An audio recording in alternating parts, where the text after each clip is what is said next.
Thank you.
check.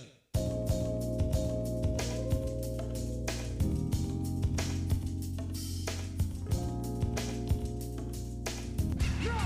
No! No! We're gonna get this right!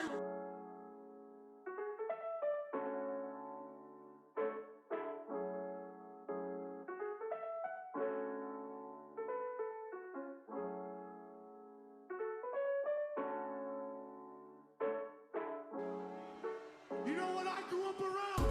You know what I grew up around? Alcoholics, junkies. I grew up around that, and I had to survive. I had to grind. You couldn't last a day in my shoes. But you don't tell me nothing about grinding. You talk about the sport of pro wrestling? That's a joke. Because every person you face has been a child. I am a grown-ass man, and I will put you in the ground and smile.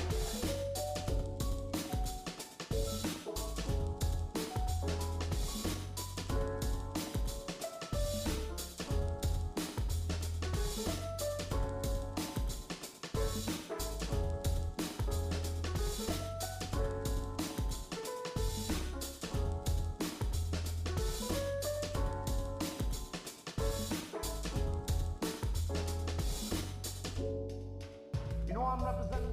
I'm representing every mutt. That's out there. I'm representing everybody who said, hey man, you're too fat. Hey man, you got a bad attitude. Hey, you'll never make it. This is for the kid on the street corner on East 237. Just hanging out thinking, man, I gotta get out of this neighborhood. This is for you.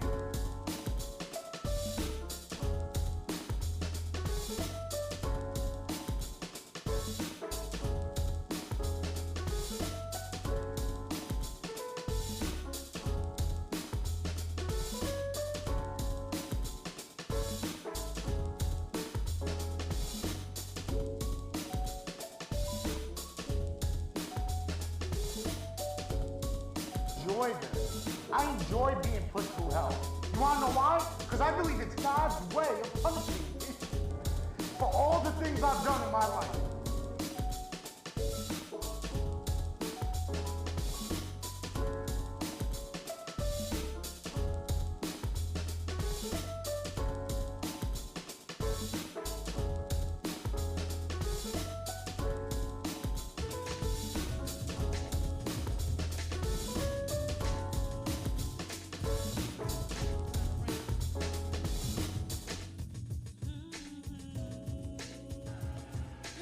Yeah. It's my time now. Real easy. Relax. You've had yours.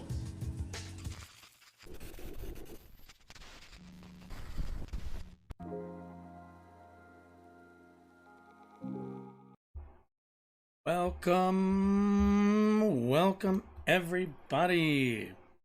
Good afternoon, good morning, good evening, depending on when you're watching this. My name is Josh. It is October 11th, 2022. Welcome to my channel. I'm glad you stumbled upon this, or if you're following, glad you did that even more. So, it's been like a week, I think, since I've been on here. But we're back, as should kind of be expected. Always back, never consistent with my schedule. I know. It's not good streamer etiquette, but fortunately, I have a real job. Somebody else who works from home who has a real job. So, we make it work. But if you would like this stream to be more constant and see this show actually get a consistent schedule and a day of the week and probably more streams, you should hit that follow button and tell all of your friends to also do the same. And any online friends as well. Get on Reddit, tell people to check out the stream. Anyway, I don't really like too much protracted introing here. Yeah, let's just get started with segments. First up, looks like we have a so the Supreme Court is back in session. This was about 6 hours ago. We're gonna take a look. This was like the top of the of my news feed. So we're gonna start with it. Da, da, da, da. Also, let me know how your Tuesday is going. All right. All right.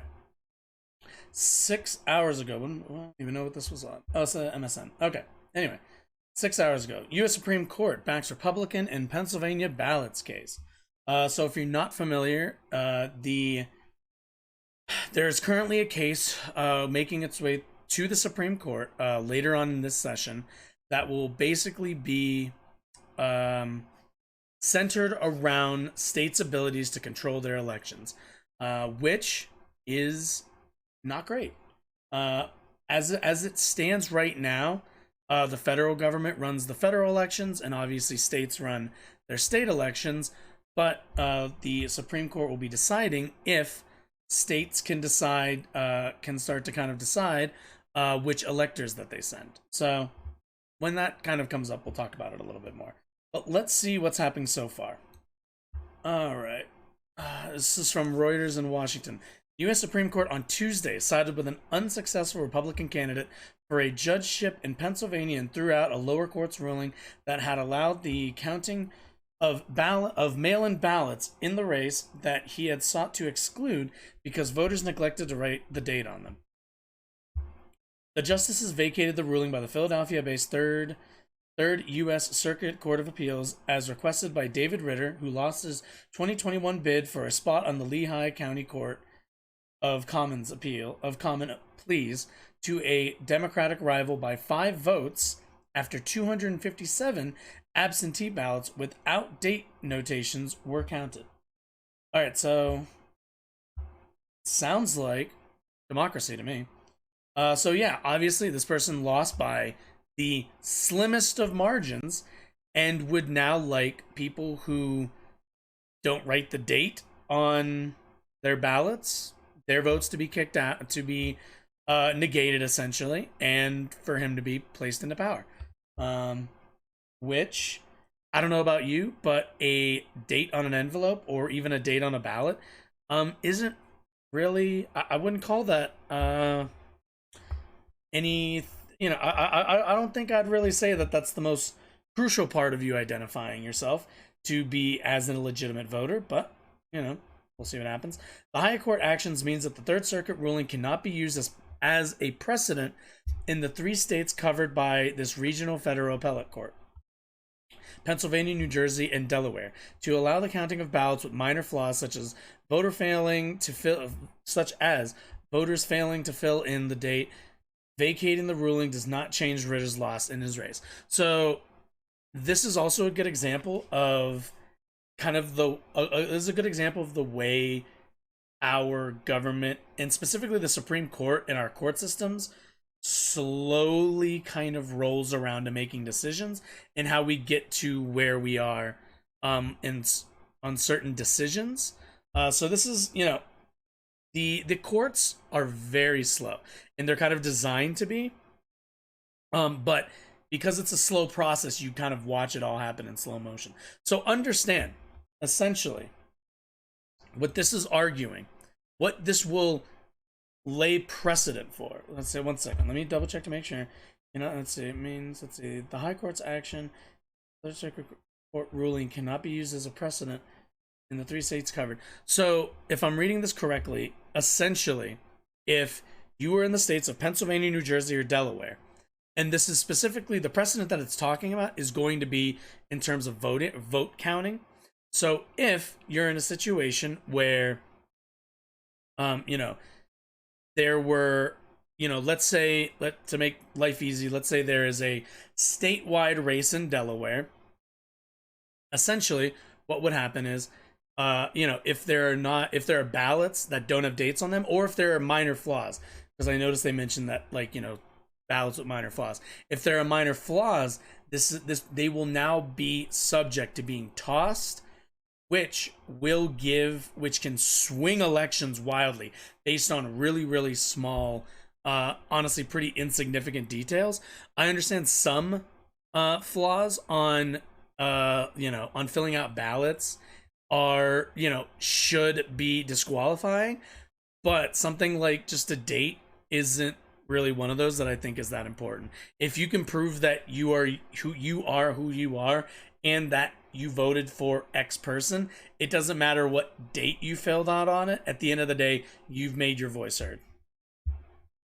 But anyway, let's continue. Third Circuit had ruled that invalidating the undated ballots would violate a provision of a landmark 1964 federal law called the Civil Rights Act, aimed at ensuring that minor ballot errors do not deny someone the right to vote. Under Pennsylvania law, voters are required to write the date on the outer envelope of a mail-in ballot. The Third Circuit found that the requirement is immaterial to determining their qualifications as voters. In his appeal, Ritter argued that mail-in ballot rules improve election administration and deter fraud. The U.S. Supreme Court in June denied Ritter's bid to block the counting of the undated ballots. Conservative justices Alito, Thomas, and Gorsuch dissented from that decision. Alito wrote that the Third Circuit ruling could well affect the outcome of elections this year. Voters go to the polls on November 8th in midterm elections, in which Republicans are seeking to seize control of Congress from the Democrats. So this already happened quite a while ago, obviously. I'm sorry, this is recent. I was thinking, who was I thinking when I said Alito? What was his name? Is the dude that died? I don't remember his name. Who cares? Piece of shit. But yeah. So, essentially, the original outcome they were not happy about. The court basically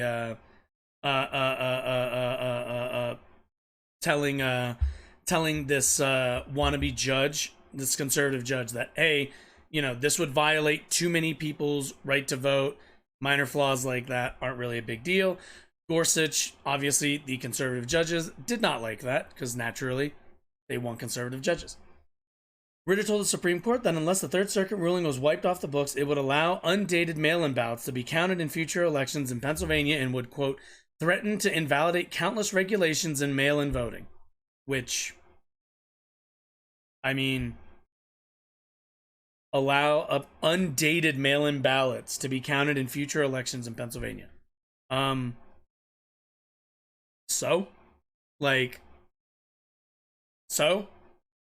realize that with mail-in ballots, there's a certain deadline that you have to mail them by, but also it's pretty immaterial. Like, if you ask me, hey, I voted on November 9th, and as opposed to November 8th when the elections are, should I still have my vote counted? I would say yeah, because you're an American and you have a right to vote. So that feels like one of those key democratic values, that more people voting is a good thing. Let's see. The Supreme Court has a 6-3 conservative majority. The Civil Rights Act provision at issue prohibits officials from disqualifying a voter's ballot for an error that is not, quote, material to determining whether the person was qualified to vote, such as their age or citizenship. The law targeted practices common in southern states during the era of racial segregation that used minor ballot mistakes to block people from voting.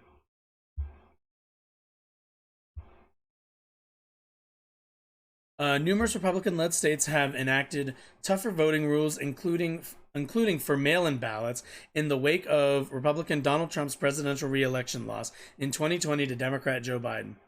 Trump has made false claims that the election was stolen from him through widespread voter fraud. More Democratic voters than Republicans cast votes by mail in the 2020 election. So again, this is cutting.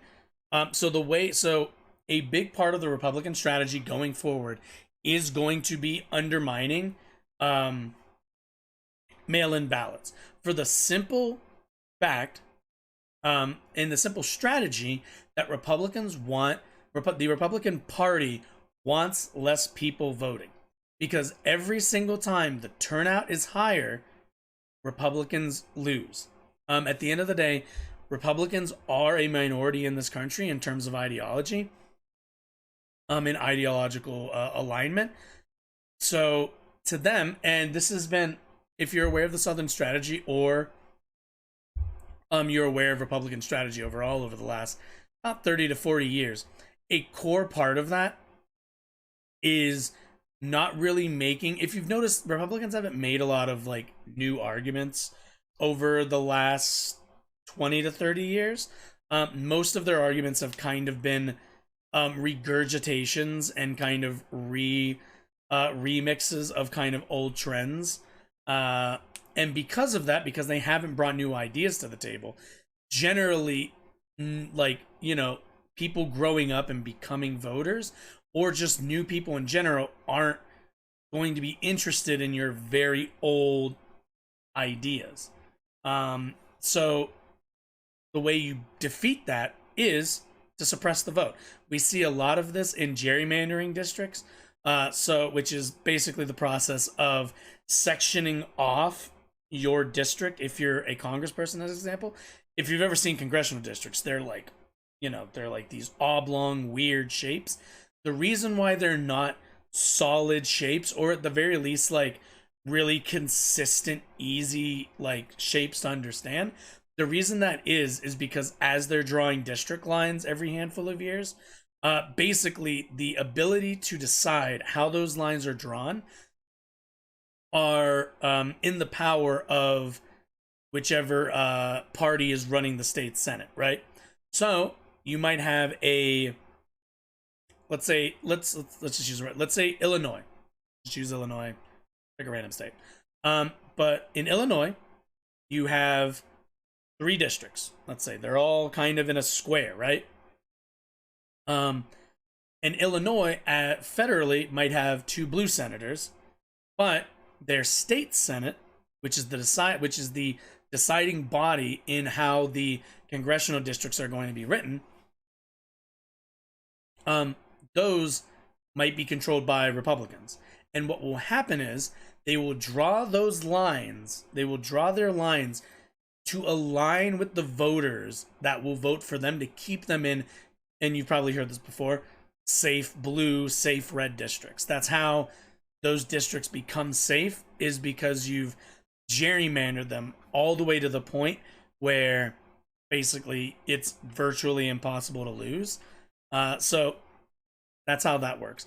And also, to be fair, Democrats do this. This is not a one-sided thing, but Republicans overall, that is a part of the strategy of keeping their people in power and suppressing as many votes as they can to make sure that they stay in office and that they continue to influence legislation going forward, especially federally. But yeah, let's finish this and then we'll talk about this. Numerous Republican states. We did that. Oh, in Pennsylvania, there is a closely watched U.S. Senate race between Republican Mehmet Oz, or Dr. Oz, as you might have seen on TV, and Democrat John Fetterman that could help determine which party controls that chamber. The May ruling by the Third Circuit came in a lawsuit by several elderly Democratic and Republican voters upset that their votes would not be counted for neglecting to write the date on the mail-in ballot envelope. What they called a, quote, meaningless technicality. Because it is. I mean, let's be honest. It pretty much is. Pennsylvania Republican legislators, in a filing to the Supreme Court, said the Third Circuit's ruling threatened an orderly election in November. A number of conservative groups, High River, active in voting issues, also urged the justices to vacate the Third Circuit ruling. The Third Circuit's ruling also applies. The Third Circuit's ruling also applied. That's supposed to be applies to the U.S. Virgin Islands territory. Triv used to be part of the old intro. You kind of got kicked out. Maybe I'll add you back. Not being a bad cat. Okay, I think that's the end of the article. Yeah. So, what is going on here exactly? Well, if you ask me, there's a pretty obvious and rather open campaign right now to undermine mail-in balloting and disenfranchise as many voters as they can by the Republican Party. That is overall what's going on. This case, you could probably find no like direct connection, just because a lot of this stuff, especially when it comes to the courts, is very, as I said earlier, it's very slow, it's very abstract. You really wouldn't know about this happening unless it was covered a little bit more, and I haven't seen a lot of coverage on it. But understand that the Republican Party, and specifically this judge, they are arguing for your vote not counting. Like, without any, like, you know, taking out all context, at the end of the day, this is an argument for less democracy, for less people voting. Which, I don't know about you, but I quite like voting. I think voting in democracy is good. So, I mean, this isn't just, what's the word? This isn't just isolated to Pennsylvania either. Remember, this is 3 whole states that this judgeship is basically in charge of overseeing this appeals court. So, I mean, you know, there is a certain amount of there's quite a large impact that this can have on a lot of people. And, you know, at the end of the day, you know, I'm not sure how common it is, but, you know, elections tend to be on the margins a little bit. You know, especially the closer they are and the much smaller the election is, those elections are going to be just that much more what's the word, heated, and like every little bit of technical fooling around in the margins is what can deliver victory to one side or another. So, I mean, at the end of the day, I think more people should be allowed to vote. I think more people voting is a good thing. I think this is pretty technical, pretty you know, pretty minor, and going forward, there will be people who don't put a date on their envelope. And how many votes is that going to cost? And who do you think that's going to affect? And even if it doesn't affect your side, you should be against it on the principle of democracy. But anyway, all right, we're gonna take like a super quick break. Nothing long actually. Let me double check. Actually no, we're gonna get started. Let's see. Yeah, let's fucking do it. Okay, let's talk for a second. So I take no pleasure in this story, mainly because I grew up listening to Kanye West. I, to this day, would argue has made some of the best music, especially of my teenage years, but some of the best music that of his generation. Truly a musical goat, or at the very least an argument for that. But unfortunately, things have not kind of gone that way. So Kanye's been a bit off his rocker the last, I don't know, like, God, feels like 5-7-ish years. Feels like since like 2015. And he thought it would be a good idea to come in hot with this one. Yeah.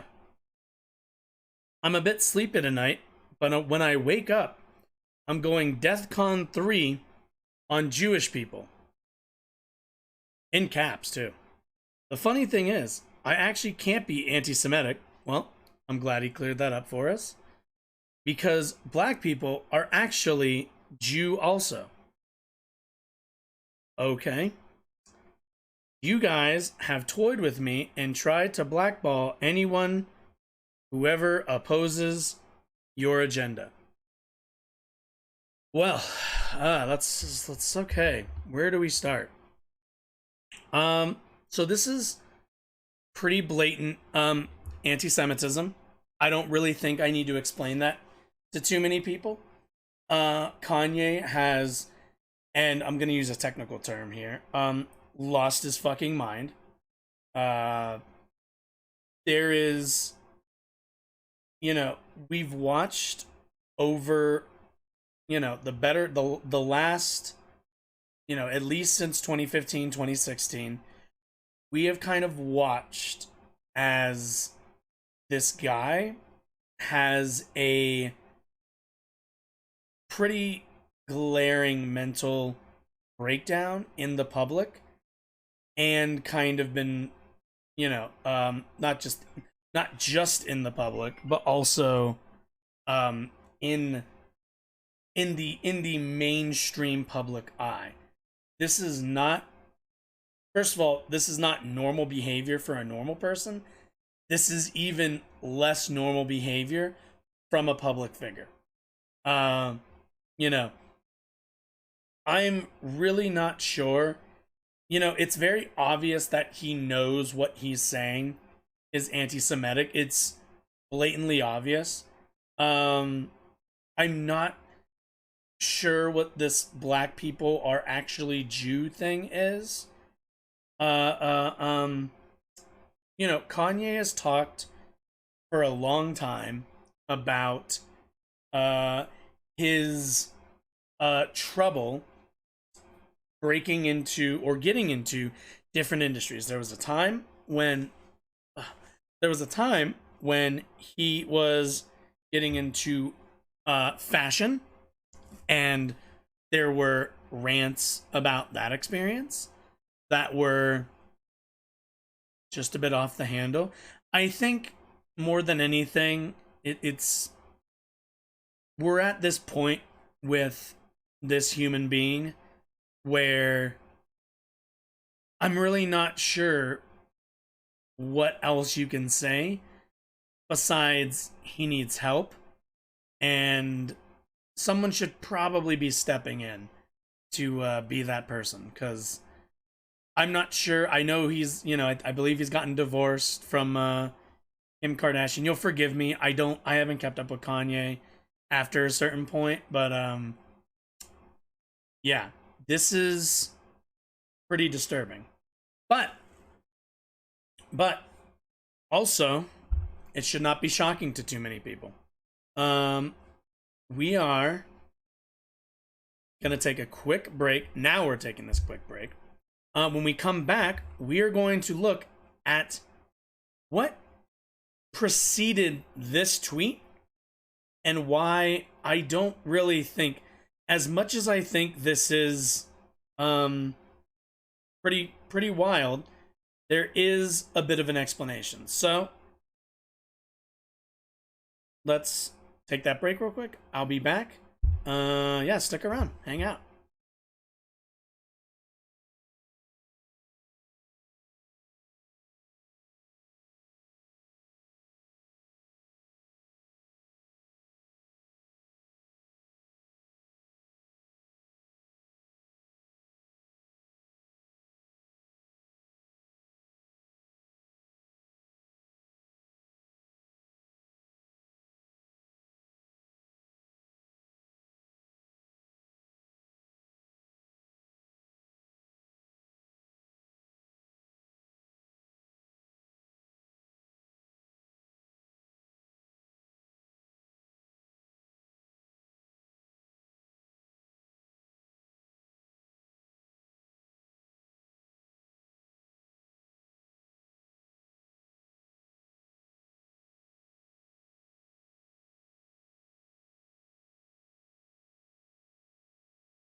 looking for a new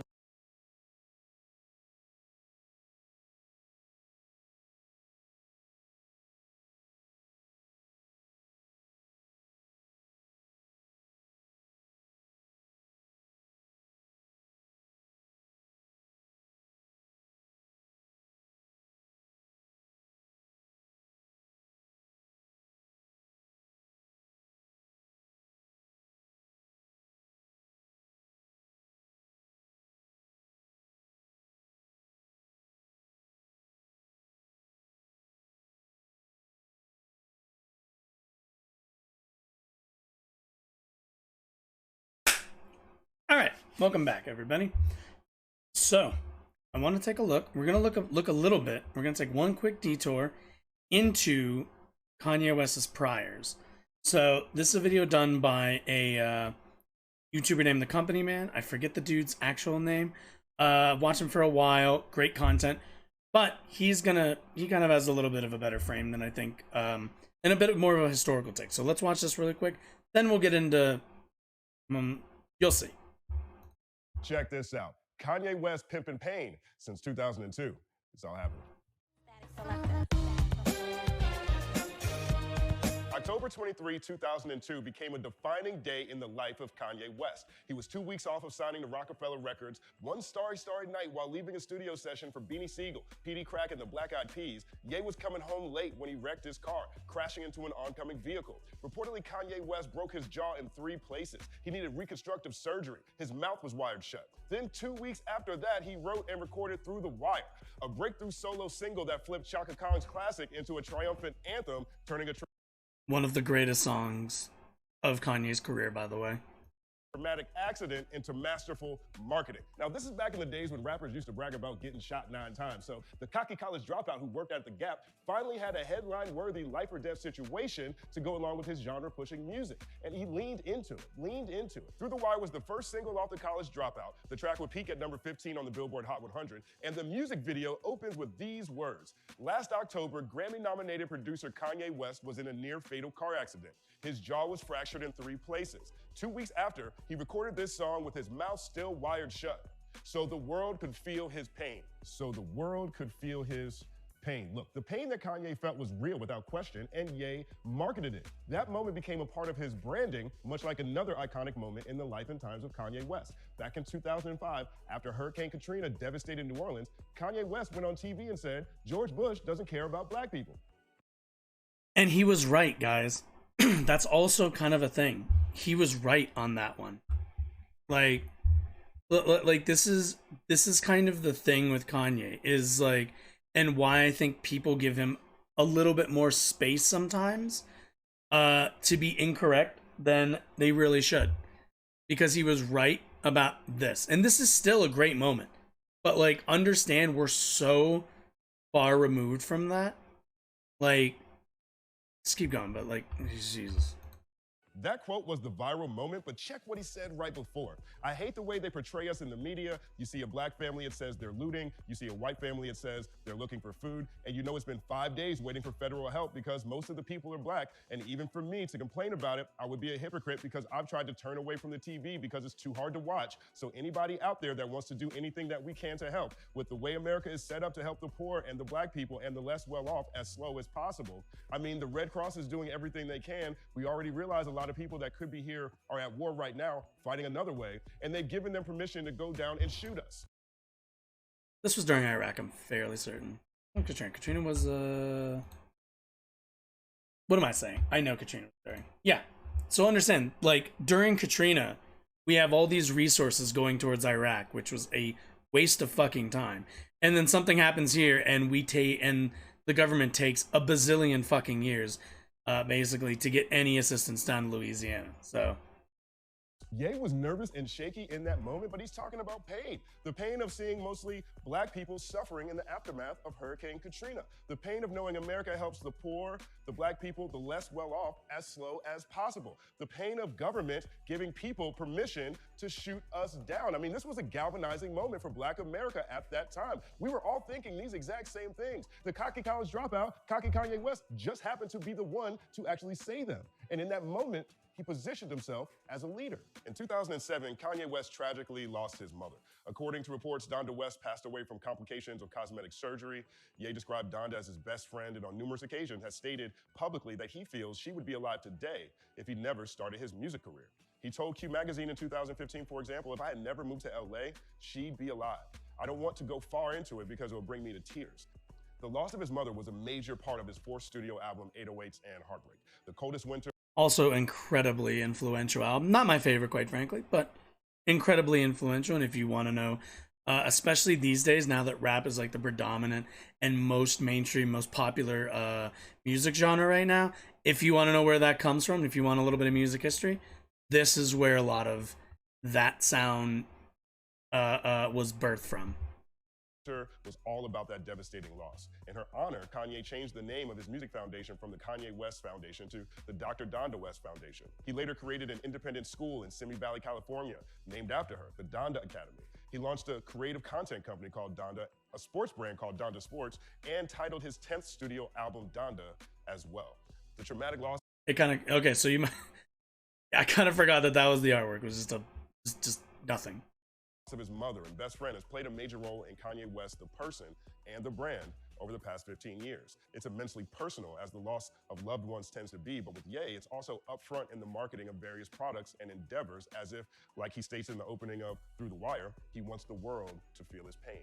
That's what I see when I see Kanye West's antics in interviews over the years. A man screaming about pain. His infamous conversations with Zane Lowe and Sway, where he's talking about fashion brands and colors and patinas and I am a slave, I am a gangster, I am a nigga, and new slaves, and Sway doesn't have the answers, all sounds like a man screaming about the pain of marginalization from his perspective. We covered this in the Damage Control Breakdown. Check it out if you missed it. That was Yeezus era Ye, and even then, controversy spilled into his merchandising. The Yeezus tour came complete with Yeezus Confederate flag paraphernalia. In an interview with 97.1 AMP Radio, Kanye explained the decision. I don't think I ever stating, saw that. React how you want. Any energy you got is good energy. I represented slavery, my abstract take on what I know about it. I wrote New Slaves, so I took the Confederate flag and made it my flag. What are you gonna do? I like these new slaves. That was 2013, years before. God, yeah, so that's 2013. I remember when Yeezus came out. Not a huge fan. But you see this a lot sometimes, I think, when it comes to the black experience of trying to get past slavery and the marginalization, and there's this like desire to reclaim things. I'm not like, what's the word? I'm not what I'm looking for. I'm not like fully against that sort of stuff. I saw like an interview, I think with like Tyler the Creator from quite a while ago, where he explained his usage of like, and honestly a lot of his use of the N-word and kind of the way he approaches it. But it's complicated and it's very, most of the time, rather personal. So I mean, that's kind of one of those things where I don't have anything super concrete in terms of like my answer to any of that stuff. It's always interesting, but I think when it comes to Kanye, it's turned into a bit of like a bit of a show that's grown, I think, bigger and affected more people in a ridiculous way, to the point that I don't know if it's I don't know if any kind of like, oh, I'm taking it back for us sort of talk really works. It comes off a lot like that's just a convenient excuse to be controversial, which isn't necessarily bad, but also there's not a lot of merit in just creating controversy. So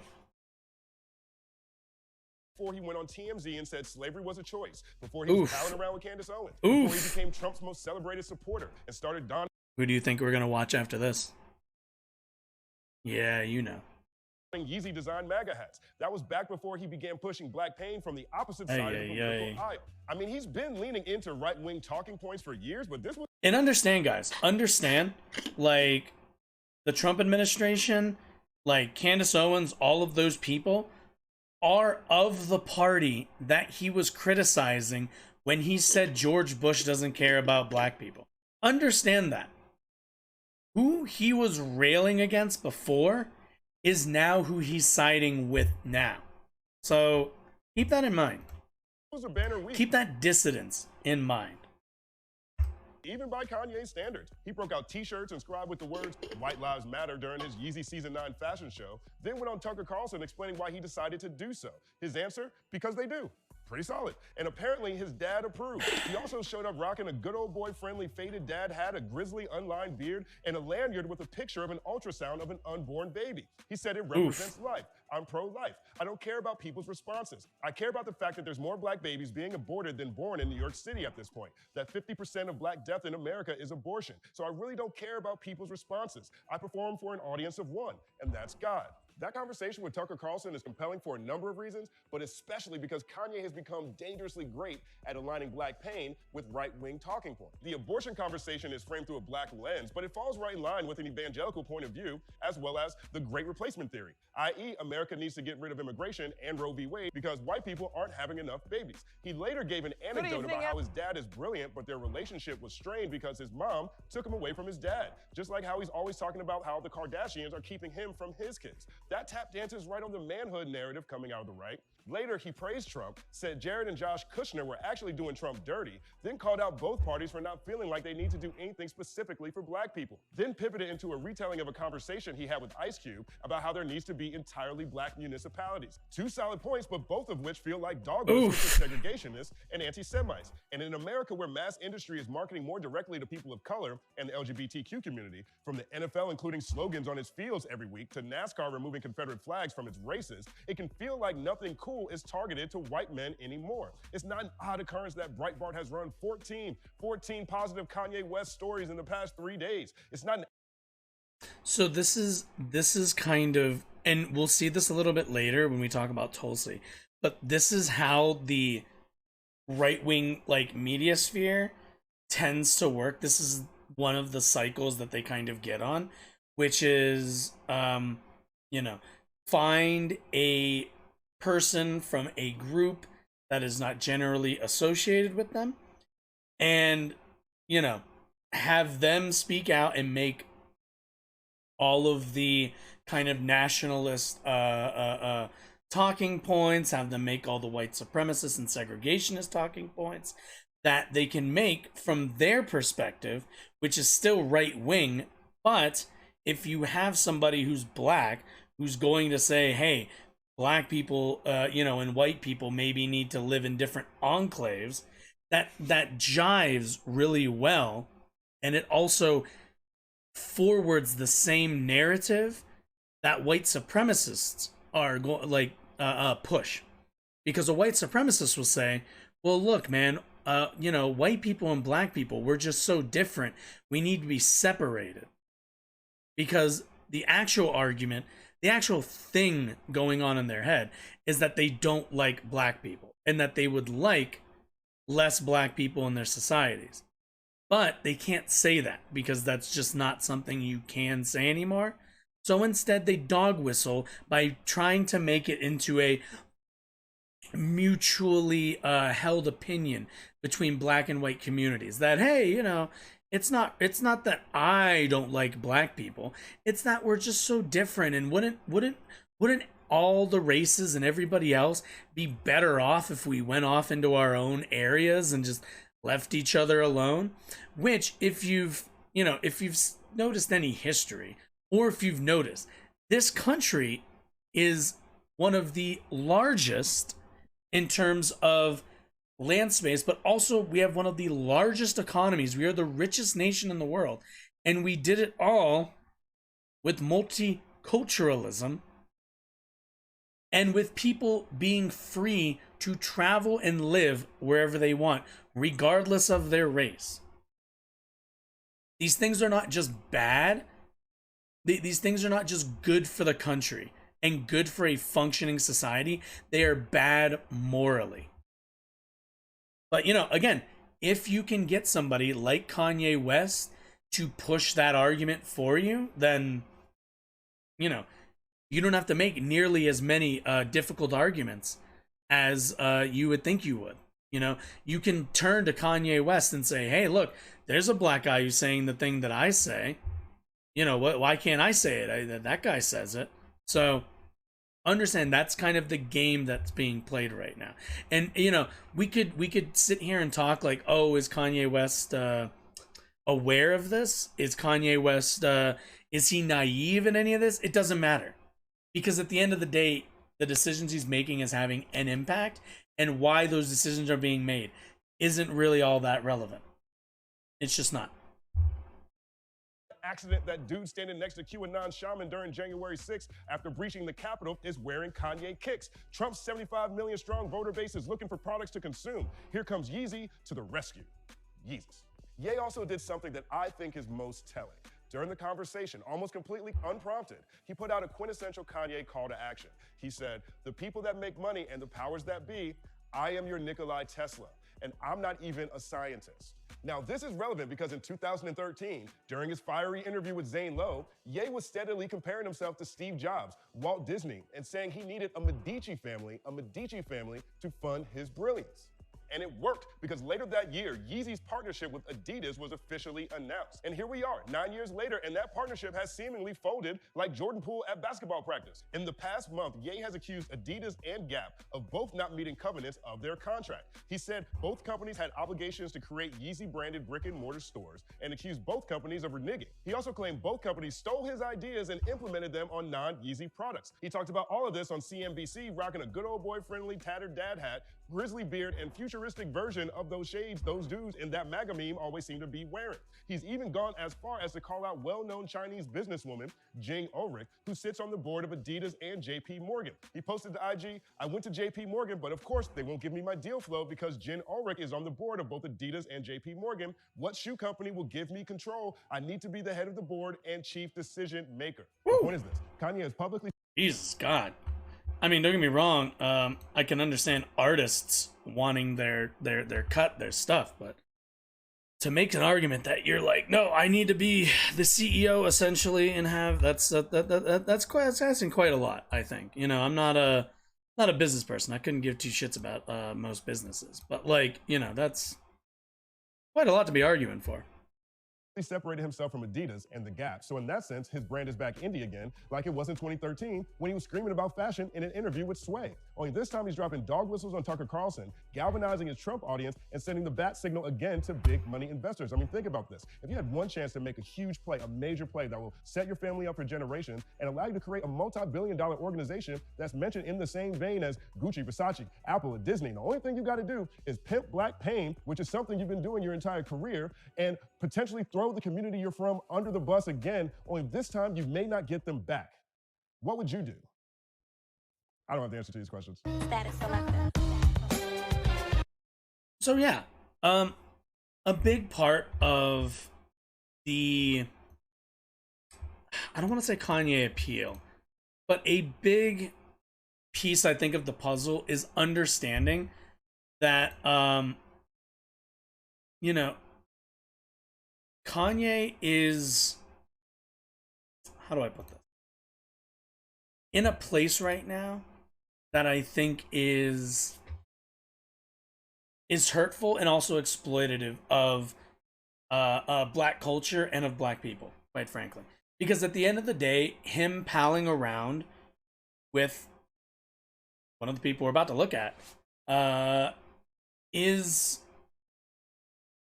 you know, let's just get into it. I feel like sometimes I intro a bit too much, and I do in the words of a great Run DMC song, you talk too much. Let's just get into it. I just want to get into it. I just want to get the vibes, cuz like, man, this came out October 6th. So this kind of preceded a lot of this nonsense going on, and I've worked really hard, guys, on not pre-watching this, because boy was I interested in seeing what the fuck was going on. So let's watch this. Already going in, I just want to say, like, it's rather obvious to me that Kanye is somebody with a lot of, I think, mental issues. I think he's going through a lot of mental turmoil, and quite frankly, that's useful for people like Candace Owens. So let's just get into it. Yeah, it's just obviously know that I broke the internet because I wore a White Lives Matter t-shirt. How dare I? Well, I dare to do it because it's true. White lives matter, right? If Black lives matter, white lives matter, Asian Sure. lives matter. I don't know what the problem is, but apparently there is a problem. And okay. Off the bat, we're doing the usual. I don't understand anything except I wore a political shirt. Yeah. So a lot of this sort of talk, and you hear it a lot from the right, where they generally pretend to not really know what anything is. They will wear a White Lives Matter t-shirt and say and pretend like that was manufactured, that was designed, and it was created out of thin air. They just found it in nature and put it on. But we all understand what Blue Lives Matter. We all understand what All Lives Matter, and we all understand what White Lives Matter. We all understand what it is. The one thing, I think something that really annoys the shit out of me, especially about Candace Owens a lot of the time, is she and others like her do this game of not understanding the politics that is their industry. This is, at the end of the day, the industry she works in, and she is making the argument that she has no idea what Black Lives Matter means and what Black Lives Matter stands for in terms of a movement. The organization, different conversation. But the creed of Black Lives Matter and what it represents, they will pretend to not understand, to not get, and then do something that is an obvious counter to that. We saw this with, when Black Lives Matter first began, it was centered around police brutality and the police killing of black folks, specifically the disproportionate killing of unarmed black folks to any other group, really. What that number comes from, and what that disproportionate comes from, is a percentage of the population, meaning not raw numbers. A lot of white people, well, at the very least, a lot of people who want to defend or oppose, more precisely, people who want to oppose Black Lives Matter and the project of lowering the disproportionate rate of black people shot by the police. The argument usually they will bring out is that white people are shot more than black people are by the police, by raw numbers. Meaning that for every, let's say 2 black people shot by the police, 3 are shot by white people. I'm just using fake numbers, let's be clear. Right? And they think that that's like some valid argument, and that's comparing apples to apples, when it's not. The argument that Black Lives Matter makes is based on population percentage. So more specifically, black people only make up, I believe, and I could be wrong, correct me if I'm wrong on this, but I believe black people only make up maybe around like 13% of the population. It's probably gone up since the last time I've read that statistic. But point is, a less than a quarter of the population, but accounts for a much larger percentage of unarmed killings by police. And what that tells you is that, for whatever reason, police are shooting black people at a higher rate than they are white people when they're unarmed, right? If you want to look at raw numbers, it will be white people, right? But if you look at population, in terms of population, their percentage is lower than black people's percentage. So if you have 10 black people, let's just pretend 4 of them are getting shot. 4 unarmed black people are being shot by the police. But then you have 20, again, I'm using really basic numbers. You have 20 white people, and let's say 6 of them are being shot. But notice how, and the people who oppose Black Lives Matter will say, hey, look, 2 more white people got shot. But out of a larger population, you would expect that growth. You would expect more crime to be done overall, and or you would expect more shootings to occur with that group. With more people, all with a higher number in that population will come a higher number of every individual statistic. It's why averages are important in these cases. But Candace Owens and people like her will pretend to not understand that. Because, quite frankly, it's in their interest to not understand that. Because part of their project is not understanding that sort of stuff. Part of their project is obfuscating that information to try to continue to push back against Black Lives Matter. It's why, Blue Lives Matter did not exist. And I'll tell you why it didn't exist. Because I grew up with my father as chief of police. And would you like to know what never existed? Blue Lives Matter. It wasn't a thing. Officers went into their jobs knowing they have a dangerous job. And people knew that. That was just a thing we all understood. We all understand that if you're a firefighter, you're going to run into some burning buildings. If you're a police officer, you're going to be interacting with some dangerous people. To say that Blue Lives Matter is a not just useless I don't know how much of an organization that, but a useless creed in terms of a political movement is an overinflation of its usefulness. Yeah, we know. We have these things called laws for when that stack on to your sentencing when you do a crime against an officer. It's kind of, we have a system in place to protect those people. So, and the All Lives Matter is, again, is a more abstract and a much more like, I'm stupid retort to a marginalized group saying that they would like this negative thing to not happen to them. All Lives Matter is really just trying to, again, it's, people say like, oh, why do you wear, you wear a breast cancer pin? What about all cancers? What about, anybody can play that game. At the end of the day, it's trying to actively disagree with somebody over, and this is where like you have to ask, what are you disagreeing with? If you agree that all lives matter, then you would just agree with Black Lives Matter. You wouldn't, it wouldn't be all or black people, because that's the dichotomy those are the two options you're giving. Either everyone matters or black people matter.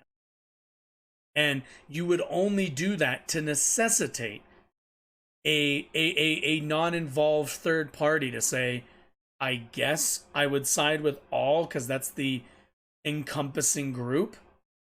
And then what? Then the focus is taken off the actual issue.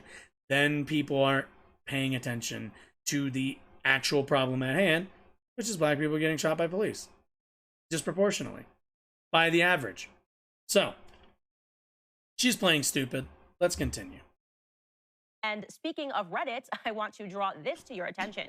So Love problematic. Reddits. So problematic was it that Kanye and I decided to wear these t-shirts that a Reddit thread was started. The community on Reddit is called NYC Influencer Snark. And somebody... Am I the only one who's kind of like, there's a TV right there. Why didn't you just put this up on the TV? Why am I watching Candace Owens, probably millionaire, in a bare minimum $1 million studio, maybe $500,000, who knows? I don't know how much studios cost. But sitting in a studio with like display screens and like an LED backlit thing. Why am I watching you read something from your phone, dude? Why am I watching you read from your fucking iPhone? Like, anonymous. I thought Daily Wire had a budget. Posted celebs that follow Candace Owens ? And they are doing this because they want to draw to attention what celebrities follow me. You know, Yep. I have what 4.3 million followers. They can now conclude that if you follow Candace Owens, you must therefore be somebody that supports ideas that they disagree with. And so what they're trying to do is create an army to go after and to attack these individuals. Now, I speak about a range of topics. Who knows why people follow me? It might be Who knows why people follow me? I only say incredibly racist and white supremacist talking points. I could not. I'm Candace Owens. There's no way. There's no way I could possibly have any kind of idea why somebody would want to follow me. I just don't understand it. My entire career is based on gaining a following, but I can't tell you why anybody would. I'd have to agree with you there, Candace, but also she's gonna use, like, always look out for kind of the way that a lot of these people communicate, because it's always a lot of people going after people and attacking and harassing and da-da-da and all the rest of this stuff. When most of the time, I mean, you know, I could probably look up this Reddit. I am, you know, at best they're gonna like tweet at them and be like, hey, you follow Candace Owens, you cool with this? And that person will either ignore it, almost certainly they're gonna ignore it, or B, they'll say yes or no, in which case, if they say yes, I do agree with this, then they're going to get called out for supporting white supremacist talking points, which is fine. If you disagree with somebody, I thought this was America. You have kind of a right to disagree with somebody. You know, whether they're a celebrity or not. I don't give a fuck. And if they say no, then they probably go, okay, cool, sounds fun. You know? I mean, okay. But, yeah. So, I mean, already she's trying to drum up all this sympathy and victim complex. simply because they hate me and they're following me because they're journalists and they want to report on the things that I say. A lot of journalists follow me. Maybe you're an influencer and you follow Candace Owens because I speak out about the childhood vaccine schedule, because you are pregnant and you are thinking about having children, and so you follow me because you're waiting for that information. Maybe you follow me because, gasp, you like me and you think I'm awesome and you just want to follow me. Maybe you follow me because you love the family stuff, the pro-family stuff that I post. Maybe you follow me because you enjoyed this. So, do I need to say it? Like, do I need to? Like, hurry up. Like, Candace, I know you've got to pretend like, you know, you don't do the job you do, but, like, hurry up. Like, get on with the thing you want to say. Because this is the part of it where this is theater. This is 200% just theater, just nonsense to pretend that, you know, I talk about a lot of things. Why would anybody care what I say? You've got a massive platform. You're a rather known, you have 4 million followers. Please shut the fuck up and get around to your actual opinions instead of pretending like you're this little internet essayist or something who, you know, just posts their videos and I only really expected a couple, you know, maybe, you know, my close friends to be following me, but oh no, it seems like more, so too many people, it's just too many people. Like, it's just enough, Candace, enough, just enough. Like, get on with it already.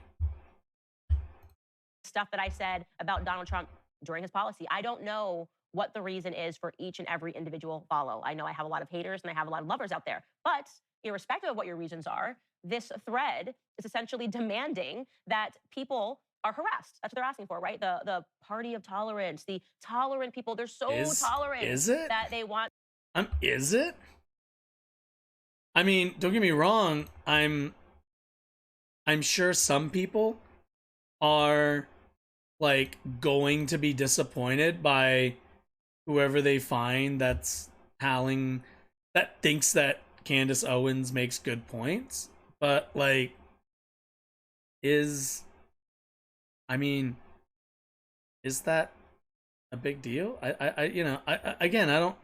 There's always this like thing with conservatives where it's like disagreeing with me and voicing your disagreements is this like great censorship and this attack against me. Like, calm down. You're fine. To have an army descend on you. They want to send an army out to say, this person. Also, yeah, I think I spoke about this last time, but notice how it's always wartime rhetoric. You know, it's always what's the word? It's always oh, we're in battle. It's always that sort of stuff. So always pay attention to that. should lose their job. If you read throughout the thread, people commenting, it's like, oh my gosh, this person, oh my God, this person, we should report this person for this. I hope this person gets fired. They're even suggesting that somebody who works for Peloton, who recently got fired and happened to have followed me, maybe he got fired for following me, which would be the most bizarre thing in the entire world. Imagine your boss sitting you down and saying, we're letting you go because we realized that you follow Kanye West. We'd be like, I'm sorry, what? Yeah, we realized that you're following Kanye West, and so we're going to have to let you go. Is this really where the world is coming to, that individuals now have to be concerned about who they're following on Instagram? I mean, I accidentally follow people. I mean, sometimes literally I go to my following list and I'm like, wow, I must have just been scrolling and hit the follow button. I have no idea why I'm following this individual. Well, you better be careful with your phone. Candace Owens, like, how do I put this? Candace Owens really is not capable of like doing anything, is she? So this is and I say that because, like, guys, pay attention to, like, it's always like, oh, I don't mean to do anything. Oh, I was just doing, like, say it with your chest, Candace. Like, enough of this. Enough of this nonsense. Say it with your chest. All right? Like it's always, I'm just existing out in the world, not, like, come on. Spare me. And careful with your fingers, because God forbid you accidentally followed me, you might be losing your job. This is what the people on the left are all about. Acceptance, tolerance, we love is love, except really we hate you unless you agree with every single thing that we say and unless you comply with the individuals that we say you should like. How's that for the party and the group of the most tolerant in America? Keep your eye on that because it's pretty sick and it's pretty twisted. Yeah, I know. We disagree with you and think that you holding certain opinions disqualifies you from being, from what's the word? From me identifying with you as a ideological ally, or even really a person that I would want to be associated with. You're right. That's tyranny. God forbid. Like, good. Wow, you got me. I have standards. Next up in the continuing. Well, I mean, also we've all heard it, right? The not so tolerant left, huh? Like, yeah, I know. You're doing the tolerant left meme. I know. It's all very funny. Drama between Kanye West and all of these celebrities who love Black Lives Matter. You know, they just really care about Black people. Gigi Hadid was apparently very upset and thought that it would be a good idea to use her platform to speak out on behalf of Vogue editor Gabriella Carifa Johnson, probably because this Vogue editor is Black, and this would have been some good virtue signaling for Gigi Hadid. So she speaks out because Gabriella Carifa Johnson, the Vogue editor, was invited to a show. She was there, and as she was at the show, she somehow made the show about herself and pretended that she was under attack. So she was posting live on Instagram throughout the show. First, she posts a Black model walking down the runway who was wearing a White Lives Matter shirt. She posted a photo of her and wrote, "Here comes the bullshit," followed by, "I'm fuming, collecting my thoughts, DM me for my working thesis, indefensible behavior." And then she wrote on her Instagram page, "It's become clear that some viewers think my previous post containing my working, evolving thoughts on Kanye's show was some sort of distorted justification for the incredibly irresponsible and dangerous act of sending White Lives Matter t-shirts down a runway." Dangerous, my God. Please understand it wasn't. The t-shirts this man conceived, produced, and shared with the world are pure violence. Okay. There is no excuse. There is no art here. I'm sorry I failed to make that clear. I thought I did. I do think if you asked Kanye, he would say there was art and revolution and all the things in that t-shirt. There isn't. As we all work through the trauma of this moment, especially those of us who suffered in that room, let's have some grace for one another. Gabriella. So, I don't think I really need to, is that person kind of cringe and being a bit hyperbolic? Really only with like their choice of language, but are they correct? Yeah, they kind of are. There's nothing really artistic or interesting about a White Lives Matter t-shirt. It's pretty much it has the what's the word? It has like the artistic like merit of like a bumper sticker. Like, it's not really something I would say warrants showing up on a runway. Granted, I'm not a fashion person, so I don't really personally hold those sorts of things to be in the highest regard. I mean, they're they exist, they're fine, I guess. I'm not really a fashion person, unless you're asking me to watch The Devil Wears Prada, in which case I am. But yeah, I don't know what. Okay, someone didn't like it and thought it was pretty gross and unartistic. I would say that's pretty accurate. You know, also something that's art is usually pretty subjective. So, I mean, you ask Kanye, he'll say it is, and you ask 5 other people, you'll get 5 different answers. You know, some of them might agree, some of them might disagree, but, you know, again, as if Candace is any stranger to being a bit, what's the word, cringy and hyperbolic. Okay, Vogue editor.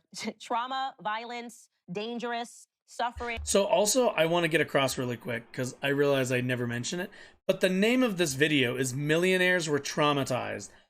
Were, quote, traumatized over the, quote, White Lives Matter t-shirt. So first of all, I don't know why she put White Lives Matter in quotation marks. That's what they said. That wasn't like a...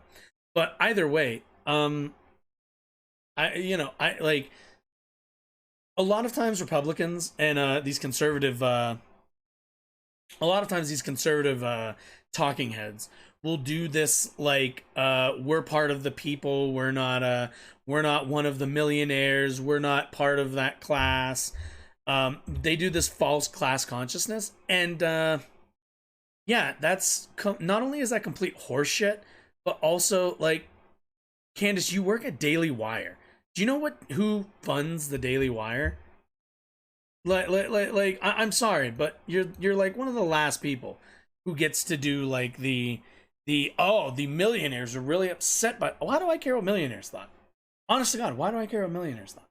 I don't care. I'm a leftist. I don't give a fuck what whoever the fuck is running Vogue or what. I don't give a fuck what their opinion is. Now, granted, they are at these events, so I'm aware of what shows up at these events through them, but I don't care.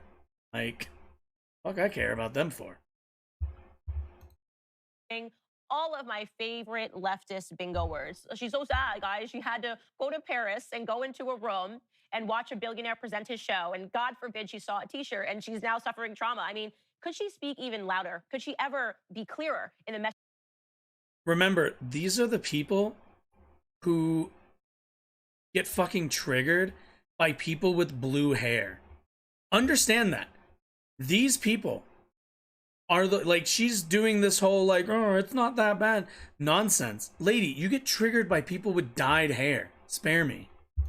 Message that I have about how weak Black America has become. Decades ago, you had people like my grandfather who grew up on sharecropping farms, right? Ooh, here we go. Ah, yes. I knew eventually it would turn into black critique. Let's do it.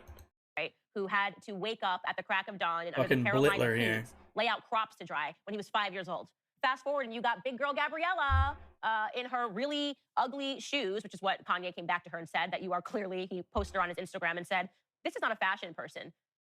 And whoa, they're wearing heel boots. I mean, I don't give a shit, but if you ask Kanye before that event, he'd have said those are amazing. Let's be real about that. He's right. If you see what she's wearing, she looks absolutely ridiculous. She was probably a diversity and inclusion. What is ridiculous about this? I would love somebody. It's a trench coat thing. It's like a winter trench coat, and then like a kind of bee pattern. That's kind of the vibes I get with the shirt and the skirt or dress or whatever, and then some boot heel shoe things to match. Honestly, honest to God, this cool. Like these the gold shades. I'm not gonna lie, this is a fly ass outfit right here. I'd fucking rock the shit out of this. And the blue bag. I like how the blue bag is like sky blue colored to kind of contrast with the rest of the more like, you know, the real B movie aesthetic I'm getting here. But like, what? Okay. This is okay. Higher over at Vogue. But fast forward to years later, decades later, and this woman thinks this is suffering. She actually thinks she's suffering because she was made to go to a fashion show in Paris. This is... Well, no, she wasn't made to go. She chose to go, and then somebody had to wear send out a cringy T-shirt with a pretty deplorable political message on it. I mean, okay. Pathetic. This woman is pathetic. Worse than unfashionable. She is. Wait, I know the girl. Wait a minute. Wait. I'm sorry, but are we really? Is the person who dresses like this critiquing a person who dresses like this on style? I'm sorry. You know what this says to me? I like bees and fall. And like, I have some, those are nice boots. I'm sorry. Those are nice boots.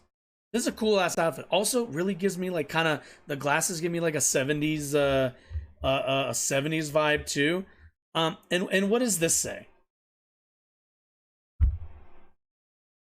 We all know it. Worse than unfashionable. She is emblematic of the corrosion of Black America. While they're trying to tell you that we're strong, right? Because we're wearing BLM t-shirts and we're rioting and looting our own communities, what you're actually seeing is a... Ah, yes. Okay, so remember, Kanye had a deep problem back during Katrina, when the media would portray white people in New Orleans looking for food and black people in New Orleans looting and rioting, or looting and stealing and everything else, right? Fast forward, and who is Kanye West friends with? Candace Owens. And what is Candace Owens' favorite line to bring out? They're looting and rioting their own neighborhoods. It's really been a wild ride for Mr. West, hasn't it? It's funny how, money and just a bit of psychopathy will bring you to this point. Severely weakened community. An emotionally weak community. That's the truth. That's why people hate me, because I just tell them the truth. You're weak. So Gigi Hadid decided... You hear that, black people? You're weak. Black person said it. Therefore, you have to own that. Black people, weak. Candace Owens, legendarily strong black person. Yeah, I mean, at the end of the day, it's also one of those things where it's like Candace Owens, defender of the white folk, who pay her an incredible sum of money to denigrate black people. Very strong person, strong will. Decided to jump in defense of this woman. And she wrote to Kanye, "You wish you had a percentage of her intellect. You have no idea. If there's actually a point to any of your, she might be the only person that could save you." I don't get it. Why do conservatives bleep curse words? Aren't you guys supposed to be like the people's voice, like the average man? Just curse, man. Just say it with your chest. God. As if the honor of being invited to your show should keep someone from giving their opinion. LOL. You're a bully and a joke. That's from Gigi Hadid. Well, interesting about Gigi Hadid, by the way, fun fact, her sister is Bella Hadid, who's another model who I actually thought quite bravely used her platform. They are Palestinian. And she sort of stood up to the mob that was telling her that Hollywood is not allowed to be pro-Palestine. I don't have a horse in the race, don't need to get into it. But, Israel and Palestine have been in conflict, it feels like, since forever. Ah, yes. The usual, now suddenly I don't really have a horse in the race. God,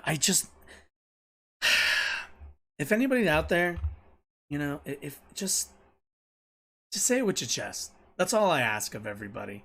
If you watch the show, if there's one thing I hope you get from this, is just say what the fuck your opinion is and stop with the games. It's cowardice and really pathetic. Of the Israelis and the Palestinians, pardon. And Bella Hadid stood up and said, what's happening in Palestinian is wrong. You had the media attacking her, and she kind of withstood the storm to say, this is my perspective as somebody who is Palestinian. Gigi.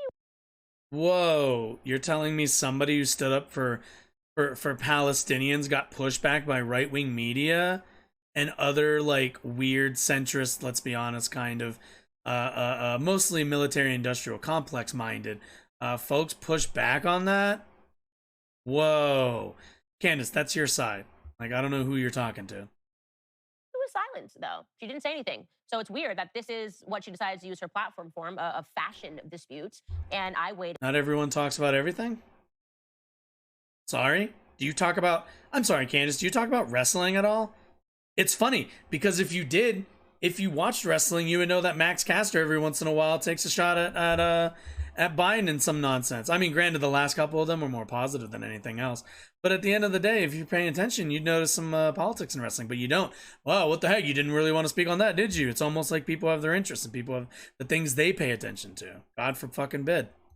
In and asked her if she's going to be speaking out on bullying in Hollywood. I'd love to see it. I think you're great. I think your mom's great. I think Bella's great. Where were you on Chrissy Teigen? Because she was actually, if you think Kanye posting a picture of this woman and saying that she Ooh, dresses I wonder why bad, she's which is like interested in saying Chrissy water's wet, Teigen. right? Actually, I don't really know who Where that were is. you on Chrissy Teigen? All I know is she's when married she to was like celebrated by the media for years, and I used my platform to expose how she was telling teenagers to kill themselves. John Legend. Kanye didn't tell Gabriella to kill herself. He just told her she should dress better, and she should because she's at Vogue. And Anna Wintour probably doesn't like her shoes, like Kanye said. I don't know, just an opinion. So we will. I don't know, just an leave that out opinion. for I you. just think somebody else doesn't like their thing. I don't know. Just my opinion that somebody else holds an opinion that would be really convenient for my narrative. I don't know. Like, the fuck out of here.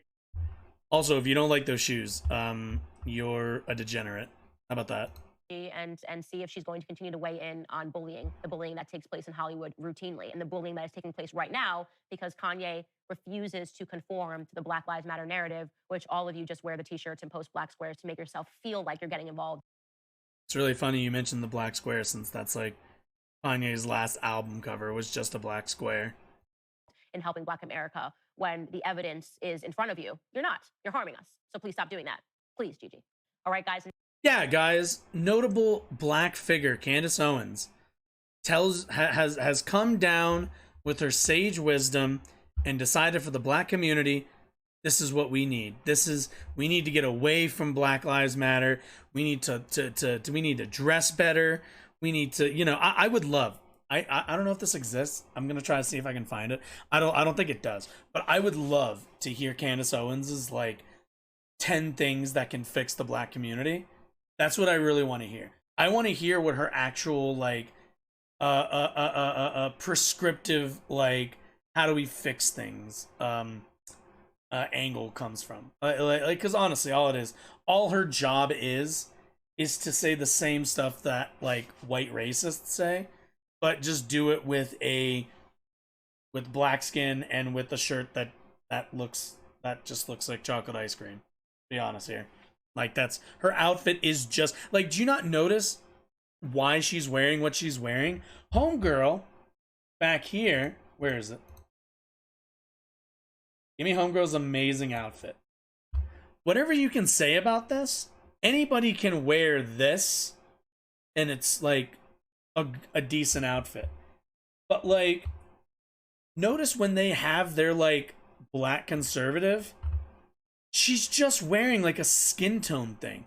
Her outfit just triples down on like, remember guys, I'm black. So every time I say something that's negative about the black community, remember, I can say it because I'm black. And also there's a Daily Wire tag at the bottom. So remember, all the white people on Daily Wire, yeah, they're okay too, because they're all just saying what I said. They're just agreeing with me. Convenient that is. But yeah, Candace Owens, fucking airhead, probably has like no real opinions, and is I feel like traitor to like the race is like way too it's a bit played out. It's just like, Candace, you're just a bad person. Like that, I got nothing else but that. You're just a sad excuse, a poor excuse for a person. That's really it. I don't really have a lot more to say about that other than that. I don't, she's a bad person for her opinions, regardless of the fact that she's a useful tool for racists. Like, either way, if she was white, I'd say the same thing. Just makes it slightly more egregious that she's not. But that's her appeal, I guess. But anyway, shifting from one Daily Wire talking head to another. We all know him. We all hate him. He's got a weird pedo beard. Also, I don't like that he has glasses. I feel like he gives glasses wears a really bad name. Bum ba da ba. Yep. Matt Walsh time. It's time to enter the pedo zone. Yes. Yes, yes, yes. I bet you know what we're going to talk about. Or if you don't, that's even better, because now I get to break news to somebody. So, Matt Walsh, known anti-trans activist, Christian fundamentalist, conservative, I don't know, MAGA guy, I don't know, 40-year-old, probably beats his wife, who knows? I have no idea. But, yeah, so let's check in what's going on. Apparently, hospitals pause gender-affirming surgeries on minors. Well, if you're any bit aware of the Libs of TikTok saga that we are currently living in, you'll be quite aware of all this gross shit. So let's get into it. For more on the story mentioned at the top of the show, the Vanderbilt Pediatric Gender Clinic has agreed to pause all gender transition surgeries on minors, according to a letter from the clinic to a Tennessee lawmaker obtained by the Daily Wire. Vanderbilt also told the lawmakers that it would protect conscientious objectors who worked at the facility and don't want to take part in the controversial treatments.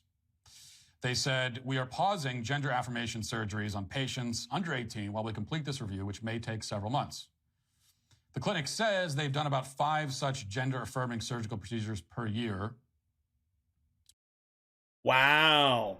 Remember, these are the same people that are going to tell you that there is an epidemic, an army being amassed of trans people. Like this is something that they will tell you is this besieging army, this national crisis. You just heard it. 5 people per year. It would take 10 years at that rate for 50 people of a population of how many in Tennessee? And this understand, this is what going after a marginalized community looks like. Where there are 5 people a year, those are 5 lives that you are going to ruin and that you are going to damn to worse mental health outcomes and to worse social stigmatization. Because what? Let's find out. Which I don't believe. This is what they're claiming. Well, as usual, Matt Walsh, lover of reality. They say, yeah, we do maybe about like 5 per year, and he's like, you obviously do 5 per day. Fuck out of here. Since they opened in 2018, the letter addressed 2018. You know, in my head, I was thinking to myself, all right, this probably has been happening for, probably about 10 years or so. Yeah, maybe there's been 50 people. It's 2018. What is that, 5 years? No, 4 years. 4 years. That means there has been a total of 20 whole trans people in Tennessee that have been able to get the healthcare they need. Whoa. What a fucking travesty. I don't believe, because I think it's much more than that, to be clear. Any evidence would be wonderful, Matt. Any evidence at all. The letter addressed to Republican State Representative Jason Zachary. Also, understand, was written by C. Wright Pinson, the deputy CEO and chief health. Also, remember, they've halted healthcare for an entire group of people because a few people aren't in favor of it. So understand, like, this is untenable from a healthcare perspective. If you have 5 surgeons, right? Your job is to be a surgeon, correct? And you have, and all of them go like, oh, well, we don't want to do this surgery because we oppose this sort of thing because I don't know, we find trans people icky or whatever the fuck their incredibly strong argument probably is.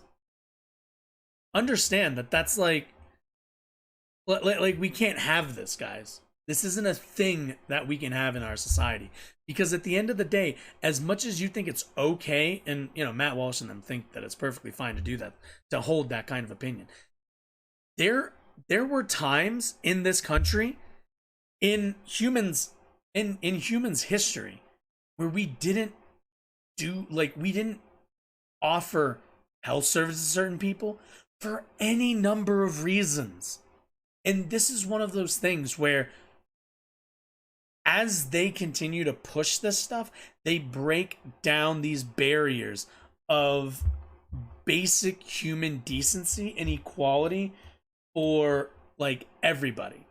Because understand, like, if you're a trans person in Tennessee, you have every right to healthcare the same way that somebody who isn't trans does. But they don't want that. They want you to have less rights. They want you to either kill yourself or stop existing. That is, at the end of the day, the thing that they want. It's destructive. And not only that, it creates a society that is harmful to its citizens for no reason, for the most abstract of abstract reasons. So understand that's a society, you know, this is no different than wanting sundown towns where black people can't go places. That is what this is. That is what Matt Walsh is in favor of and wants. The only difference is it's not for black people. It's for trans people getting the healthcare they need. You know, Reagan did this during the 80s when, you know, when gay people were ravaged by a disease, and they just threw their arms up and said, I don't really care. Those people can suffer, and we will not give them healthcare because we don't like them. But guess what? That's not really how the whole like healthcare things works, and it's certainly not how somebody who is pro-life behaves. So, system officer at Vanderbilt University Medical Center, Pinson said that parental consent had been given in each case for the surgery and that no genital procedures had been done. But they're going to stop doing that. But here's the best part. Whoa. Wait a second. Go back. No, wait. Go back. No way. No fucking way. Okay. Well, the best, but they're going to stop doing that. But here's the best procedures had been done. No, stop. What did I just say? A letter addressed to the Republican State Representative Jason Zachary was written by C. Ryan and the Deputy Chief Vanderbilt University. Pinson said that parental consult had been given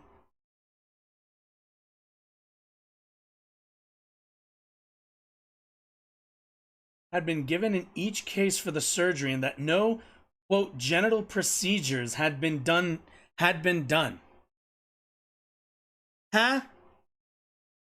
Excuse me?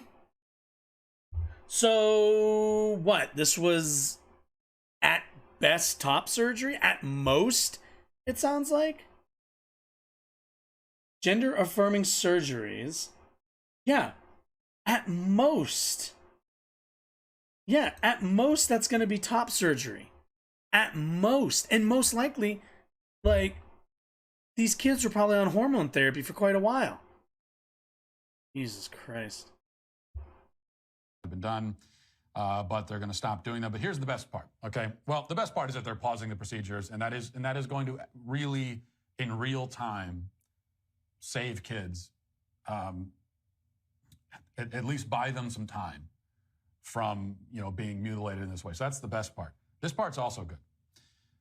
Continuing with the article, it says Pinson also said that the clinic complied with existing Tennessee law and would comply with any potential legislation that the legislature may pass. He wrote, in addition, we understand this issue is likely to be taken up by the General Assembly in its next legislative session. As always, we will assure that VUMC's programs comply with any new requirement which may be established as part of Tennessee law. So they're waving the white flag on the legislative fight before it even really begins. Not, you know, being... You know, I'll be honest, I was texting because I got a text from my work, so we're going to listen to that real quick. In real time, save kids. At least buy them some time from, you know, being mutilated surgery and that no general procedures I want to apologize to everybody. I have a regular job, and I just got like an emergency text that luckily wasn't for today. Luckily. Anyway, sorry. done, but they're going to stop doing that. But here's the best Uh-huh. part. Here's the best well, part. the best part is that they're pausing the procedures, and that is going to really, in real time, save kids. Save? What is that? So again, he says save. What is saving about them? They're not dying. They're transitioning. And they're not even fully transitioning. They're not even doing bottom surgery on them. So what is being saved? Nobody. Nobody is being saved by this. At least buy them some time from being mutilated in this way. So that's the best part. This part's also good. Continuing with the article, it says Pinson also said that the clinic complied with existing Tennessee law and would comply with any potential legislation that the legislature may pass. He wrote, in addition, we understand this issue. So basically, they've been following the law and they will continue to in the future.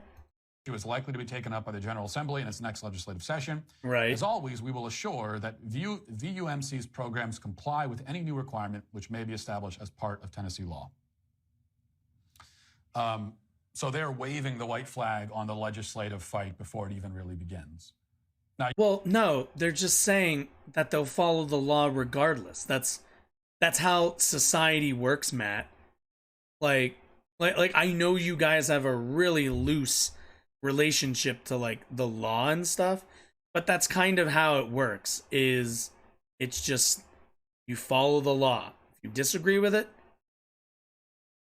you follow the law anyway. You might say, well, all they're doing is saying they're going to comply with the law. What else are they going to say? They're not going to announce ahead of time that they're not going to comply with the law. Well, in fact, they could announce that. They could come out and say, well, we're putting our foot down. We're not going to go along with this.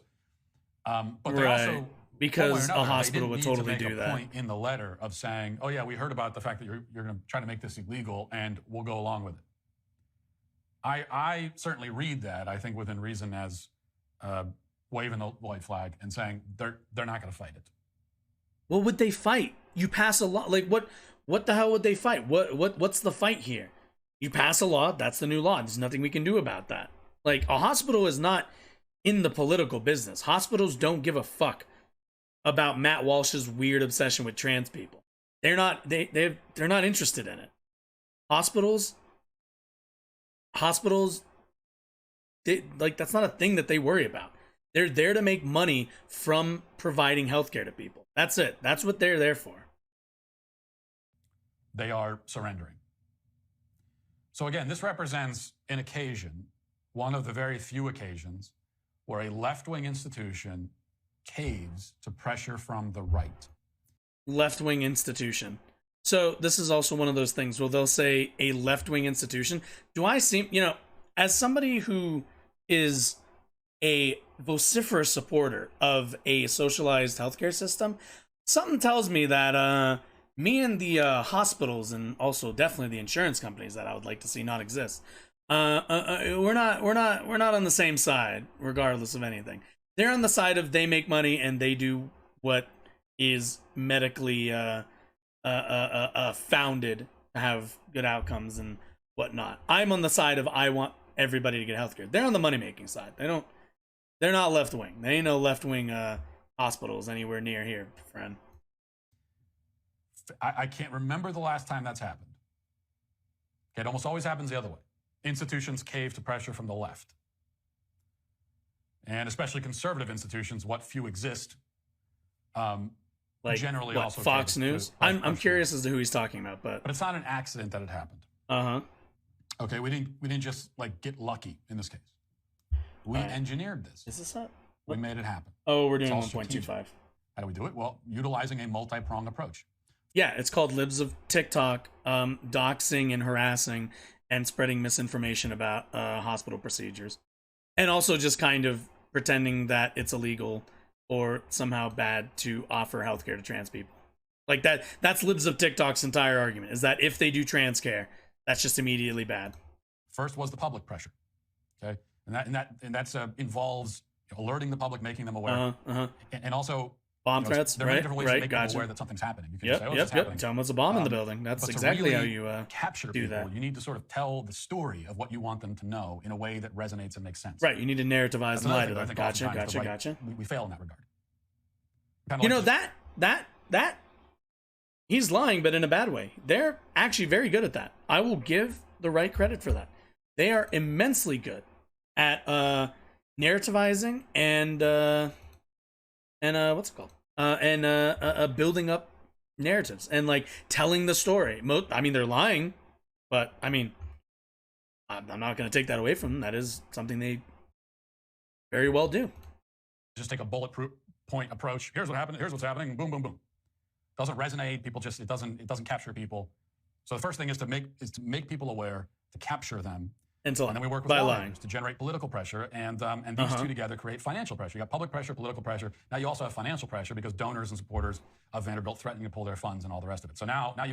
Well, isn't it also funny that these, like Matt Walsh and these types, and we just saw this with Candace Owens also, like, you know, some people get on Reddit and they're like, hey, we're going to like tweet at some people, and Candace Owens melts down about like, they're going after these people, they'll send an army to harass them on Twitter, da da da da da.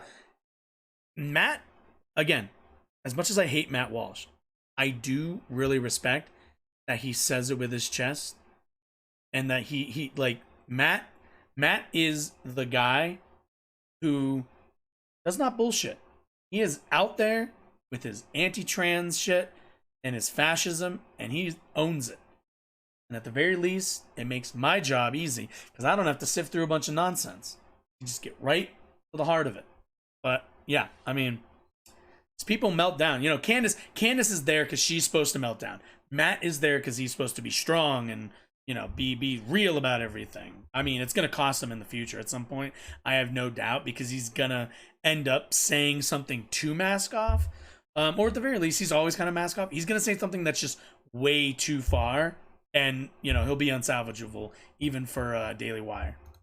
You've got public, political, financial, attacked from all angles, back them into a corner. You don't wait for them to do the right thing. You don't just hope that they'll have a change of heart. You force them. Right. Leave them no option. It's called And that's political what pressure. happened Yeah. Now, I think it's important to celebrate a victory when it happens, and I do believe, again, this is a significant victory. It's not over, though. What we can't do, the mistake we can't make, is to say, well, we won that. Let's just move on to the next thing. No, because it's still legal to do in Tennessee. There are still other. Now, this might be the big sort of gender clinic in Tennessee, but there are other medical clinics gender that perform clinic. these kinds of procedures. There are plastic surgeons that perform double How can a clinic be gendered? I thought gender only referred to genitals, Matt. Isn't that like a whole talking point? So how can let's keep mastectomies on going. minors, even ones in Nashville, who aren't directly connected with Vanderbilt. So the fight certainly continues, and which is why it's all the more important now, if you are able to come out on October 21st No, actually, wait. Is this in here in Colorado? Nashville. 4 p.m. No. I'm not traveling to Nashville. Out your damn mind. Yeah. So, you know, if we're looking at the actual material outcomes of this, there are now people. There are now kids in Tennessee who have have now a lowered access to healthcare. There are now kids who, for no medical reason, no real objective reason, now cannot get the healthcare that would that they want. This is not just anti-freedom; it's also damaging to people. At the end of the day, you know, if there was, you know, you hear a lot of stories about people who are sick, and you know, maybe their healthcare doesn't like cover certain things, right? You know, maybe their healthcare doesn't cover this or that procedure, right? And you hear a lot of times about how they have to wait because their insurance doesn't cover, you know, X drug or X procedure or whatever it is, but they do cover Y. But for you to get you know, Y thing done, surgery, whatever, drug, whatever, You have to get to a point. Your disease has to get worse. So you end up sitting there, getting more sick, more unhealthy, put your life getting harder, and your ability to recover from said disease harder because your insurance doesn't cover something that might stop it earlier. You know, we hear about those type of situations. I'm being very very vague, but what's good, Freddie G?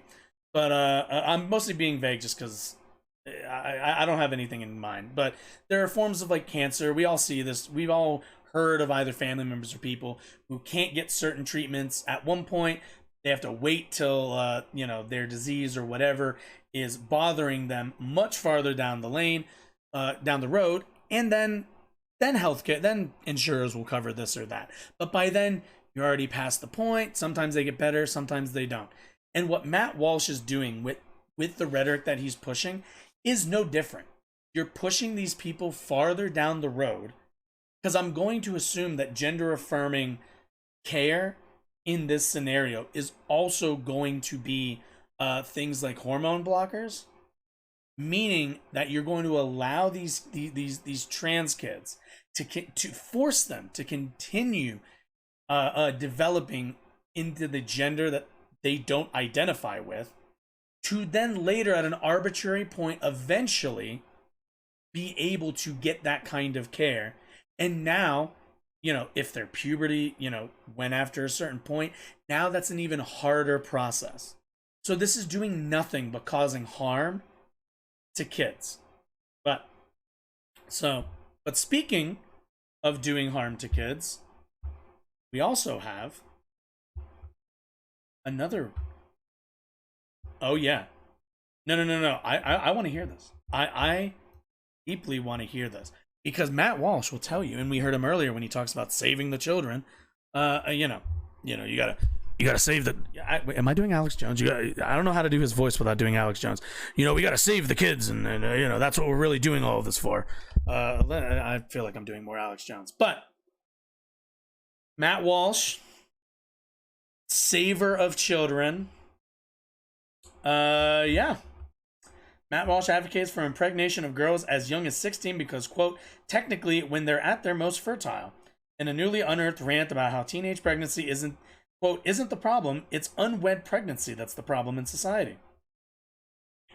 I don't know about you guys, but if you gave me like a pregnant 16-year-old and a pregnant 16-year-old who was then forced into marriage with like a 35-year-old, I would say both of those are bad. Yeah, probably both those people should be afforded the ability to get an abortion because they're like 16. But anyway, let's let Matt, the carer of very deep carer of children, tell us. It is not. In fact, ever since the beginning of time, teenage girls have been getting pregnant. It used to be more common. The peak, ever since they started keeping records of these things, which they only started doing recently, like in the 20th century. But ever since they started keeping records, in 1957 was the peak for teenage pregnancy. 1957. Whoa. Not 2009, not then, today. All of Was anybody arguing to the contrary? Okay. them were supposed to have kids. Like, that's when you hold on. had kids. That's my point. And they're Okay. So to all of a sudden act like this phenomenon of girls getting pregnant at a young age that we consider young, 16 or 17, Baby to boomers. act that we consider young. Remember, Matt does not consider that young. That's why he said that. like it's a new thing is ridiculous. It's always been that way. Even biologically, and this is me just stating, I'm just, right now I'm going to start by just stating facts. So fact number one. State me facts. It's not a new phenomenon. Fact number two, in fact, it's a phenomenon that was more common earlier in history, and for, the first 6,000 to 10,000 years of human existence, it was a normal thing. Which is bad. That's a bad thing. That being normal is a bad thing. Like it's funny that he doesn't really feel the need to mention that's like bad. Fact three, girls between the ages of like 17 and 24 is when they're technically most fertile. Yeah. Okay? That's biological. That's Right. a fact. All right? I'm just stating facts. Right, That's all I'm doing. right. Just stating facts. But what Just happened recently, stating and facts this is being the real. fourth fact. Recently, in the last 30 years or so, we decided that that's way too young to start a family. No. So when I make the joke that he's a carer of children, and obviously kind of meme that he's like a pedo, this is why. Because Matt just said, this was in 2011. So understand, he just said only in the last 30 years, going back to, so what is that, like the 1981? Is that 81? Yeah, that'd be 81. He's making the argument that, like, we just decided. No, dude, 16's always been too young to have kids. That's just kind of always been the case. It's all, like, maybe we, as, like, civilized people, didn't hold that opinion, but, like, no, that's never been a thing that was okay. And also, women back in those days also weren't allowed to have credit cards without their husbands' names, and for the most part were chattel. So, you know, that's kind of revering a time in history that's a bit sketchy, to say the least. Why? And because now Divorce rates would probably go up, and How are you doing, once Freddie? you're that young, you can't really make sure that Well, you know. no, that's the girls are person good. who No, wants to have no. Because Because girls were getting married early and marriages were lasting longer. You very rarely hear about like these relationships Yeah, I wonder why. I really wonder why, guys. go to their what is it, your diamond anniversary, your 50th anniversary, and all this. That's a dying breed of people out yeah, there. and those all were all people that got married very young. That's why. That's My why they're grandmother still had alive. her Yeah, that's why you could have someone in their their 70s 50th, I who's believe, celebrating before their, before 55th they wedding passed. That was anniversary 'cause nice. They got married when they were teenagers. So what I'm saying is that the problem is not per se teenage pregnancy; it's unwed pregnancy. That's the problem in society. So Matt has his response, but let's be clear. The thing that he's saying a problem is that kids at 16, it's not that a 16-year-old gets pregnant that's the problem. It's that that's okay. They just need to be married. That's the only, as long as you're married, if you're getting pregnant at 16, you're getting pregnant at, you know, whatever other ages I'm sure Matt Walsh thinks it's okay to get pregnant at, totally fine. And the only reason, let's be really, really clear, the only reason you would argue for that is if you wanted 16-year-olds to be on the market for you. That's the only reason you would want that. So It's only problematic when you are not married and you don't have the man there to help you take care of the kids because he's a coward. And the reason why we have that now are for two reasons. Because we have in current society, we live in the age of extended adolescence. okay, well, I'm not really sure. He had another point to make there, but that doesn't matter that much. I'm not 100% sure what extended adolescence has to do with anything, quite frankly. Dude, you're arguing for 16-year-olds being able to get married and then pop out babies before they've even gotten their like GEDs. I'm not sure what extended adolescence has to do with this. But yeah. The dude like, this guy gets on here on his platform, on the Daily Wire's platform, and what does he do? He rails against trans people getting healthcare because he's decided that trans people getting healthcare is bad, is grooming, is whatever, because he's looking out for the kids. He wants to save the kids. No, dude, you want to sleep with the kids. Let's be 200% honest here. Now it's my turn. And Oh, and then, you know, so let's hear his reaction. You know, he, you know, this all happened. Also, this seems like he's going to talk really slow, so we're going to do 1.25. So, with that being said, with him saying all of that, and now that coming out, let's see how oh, there's the walrus from his stupid book. All right, let's go.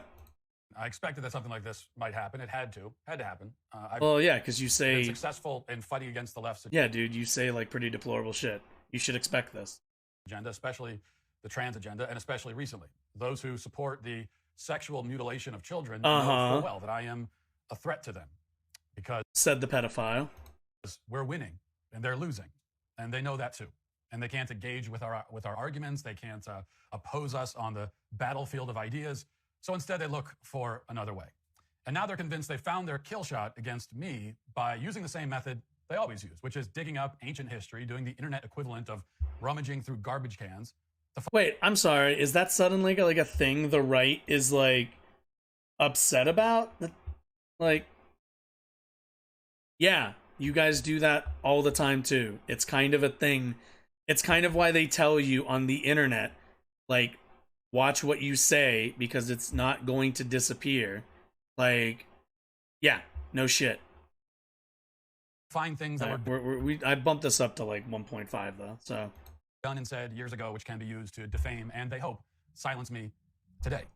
So yes, my PR team over at Media Matters apparently wasn't satisfied to promote just my current show and all the work they do there. So they decided to go back 15 years to my time as a rock radio host on an obscure station in Pretty sure that's not 15 years. That was audio from 2011, if I remember correctly. It's 2022. That was like 11 years, but okay. Someone can't do math. Delaware, which is also an obscure state. And they spent, it would seem, many tedious hours listening to segments and bits from my time as a shock jock in my early 20s. It could not have been easy to sit through. I commend their persistence, at least. And now they've compiled their findings into an expose that promises to reveal my, quote, sordid past. Honestly, I never thought of myself as having a sordid past. I figured my life was far too boring and sort of banal and normal for that. But it turns out that I'm a more interesting person than I had previously thought. So as for the vultures at Media Matters and the leftists who've picked up this hit piece and run with it. Yeah, dude, stop whining. I thought you were a real man. Stop whining. They are not very interesting. They are doing what they always do. They're as pathetic and sheer national urgency, they think. So with that in mind, let's talk now, if this is what they want to talk about, for a few moments about the deep, dark secrets of my past, the skeletons that have been hiding in my closet, waiting to be discovered by intrepid reporters at Media Matters.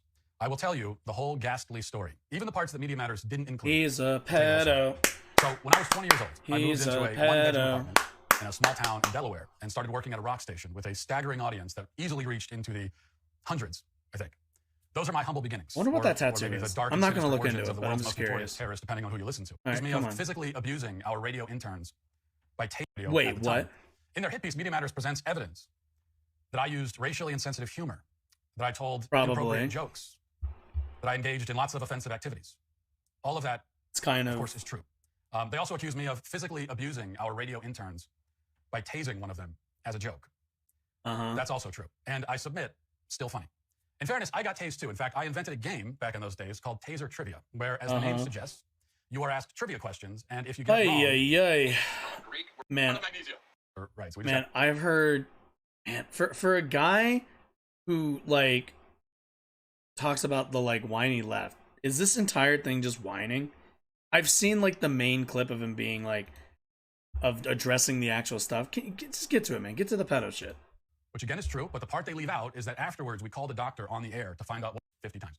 Anyway, that's the sort of content that you missed out on if you didn't live in southern Delaware in the early 2000s. Cool. But there's more. Other than Northern Media Matters Virginia, reveals it's that kind I of once close. challenged the intern to lick the inside of a dumpster. Aye. Which, again, is true, but the part they leave out is that afterwards we called a doctor on the air to find out what sort of diseases he might have picked up from the stunt.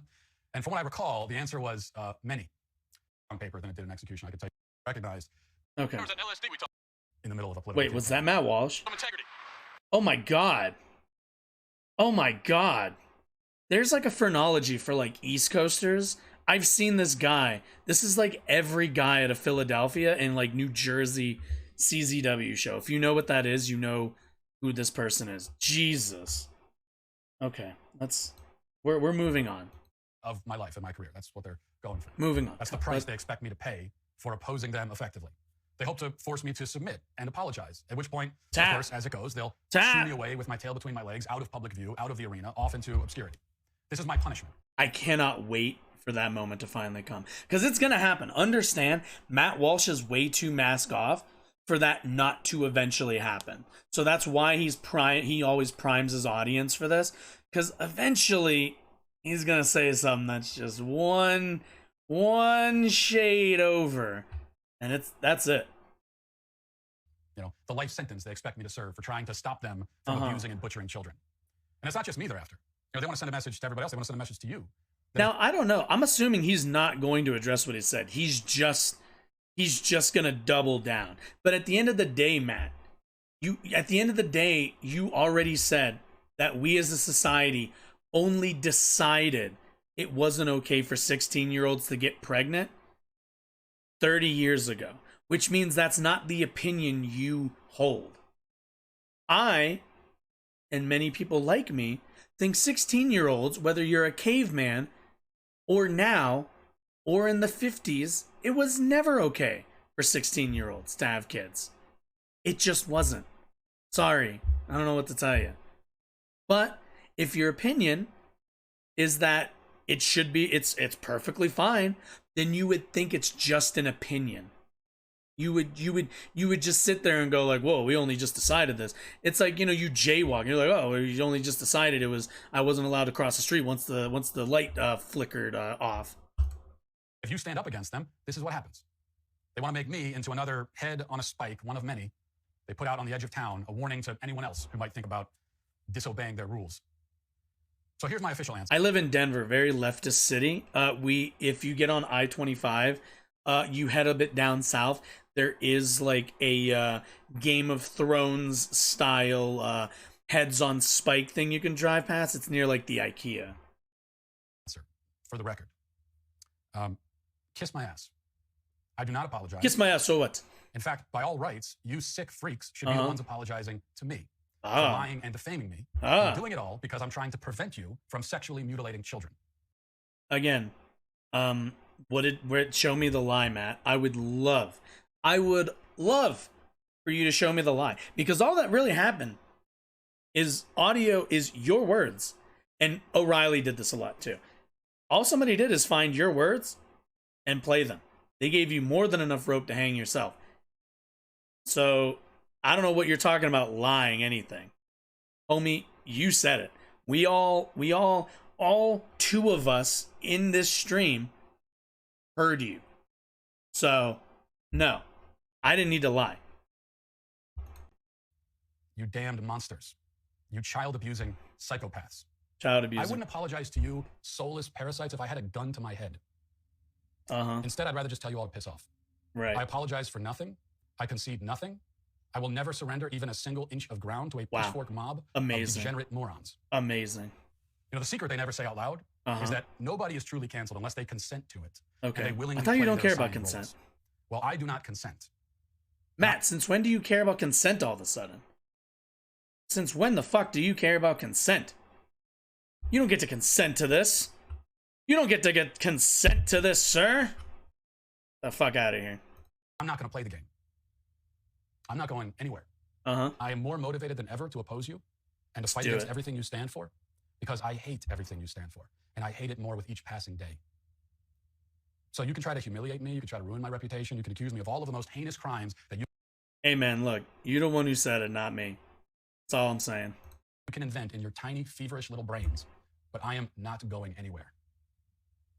Staying in the fight, never leaving. I promise you that. Let's see. I'm kind of curious. Don't forget to like, subscribe, and comment below. Honestly, what really gets me about stuff like this is like these guys will get on here and be and like, they're gonna be like, we are fighting a war. We are taking on the enemy. We're taking ground. We will not give an inch. We will not yield. This is a battle for the fate of humanity. This is the most important fight that I or anybody in this company will ever fight. My blood, my sweat, I would rather a gun to my head, sir, than to give up ground to these people, these invaders. Please like, comment, and subscribe. Like, please. Dude, come on. Calm down. Take a breath. God. Fucking LARPers, man. Anyway, let's see. A young man being silly as young people are wild. As a black person, impressions are part of comedy. Y'all remember jokes? You tell them, Matt. You really? Yes. You really? I can really, What part of this do you think they edited? They definitely edited like the as a black person, right? Probably. Maybe not. Who knows? But also, what I find funny is what this dude. This is a 15-minute video. He didn't really start talking about this until the last 5 minutes. Dude, nobody was interested in your little like radio goofballery. That's not what anybody was interested in, and that's certainly not what trended. So something tells me you didn't want to talk about this. Matt, you have no idea how many of us were delighted beyond words for you to verbalize what we all think. God bless you and more power to you. Matt Walsh is a hero, conservative with a spine, and I'll give him this. The man's got a spine. I will give him that. I'm trying to think Media Matters are Matt's biggest fans. I mean, Media Matters just covers conservatives.